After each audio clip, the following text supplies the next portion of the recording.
Right, it's William Jiang from Learn Finance Free, and I'm going to show you how to use another formula to calculate the FCF, I think FE. Okay, so I'm going to make it a little bit complex, okay, because we're going to use some net borrowing and just to combine a lot of items. So just bear with me. So FCFE equals to FCFF subtract interest rate and why is it so vague? Okay, so yeah, interest rate y subtract 1 subtract tax rate plus net borrowing, and then we're going to write FCFF. So FCFF start with net income. Okay, it's for equity holder and for debt holder. Okay, and then so everything income and adding back non-cash charges like depreciation, something like that, and then working capital investments and fixed capital investments. Okay, everything is fine, and subtract that. Okay, so you subtract interest rate 1 minus, so these two we cancel out, plus net borrowing. Okay, so let's make it a little bit easy. Net income plus non-cash charges and subtract working capital investment, subtract fixed capital investment, okay, and then net borrowing.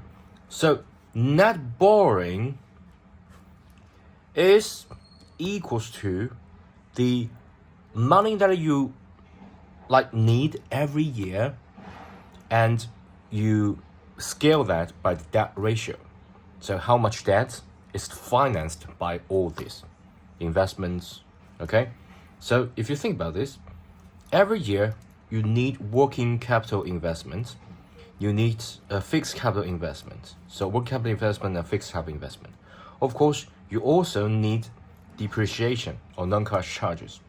Okay, so if you think about this, all this is a cash outflow that needed for your operation, and it's not borrowing, so some of it is financed by debt. So we got debt ratio. Okay, I'm going to use DR, debt, for debt ratio.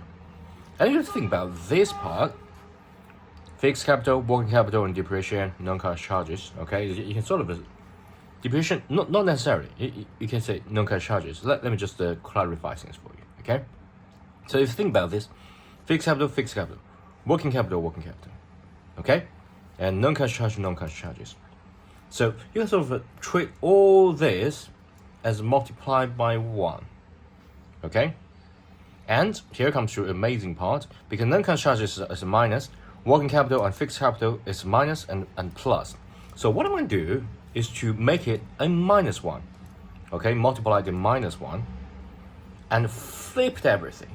Okay, just flip everything. So you got the exact same positive and negative sign. Okay, so what I'm going to do, let's think about this, whether I want, positive or negative. Yeah, let me just use a negative. Okay, so net income, I'm going to make it negative outside here. And if I just take a negative, then it will be 1, okay? And since all this part is exactly the same, so I'm going to get the debt ratio out, okay? And then multiply, and then we're going to make it a positive sign. So fixed capital investment and plus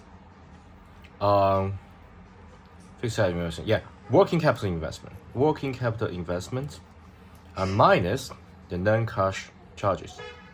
Okay, so just something like this. Yeah, really simple one here. So basically, you get this will be the free cash flow for the equity. If you think about it, it's amazing.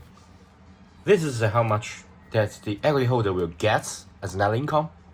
Okay, but you also need to pay for all this. Okay, and all this, some part, that ratio, right? If you subtract that ratio, that part is financed by equity. Okay, just as this part is financed by debt holder.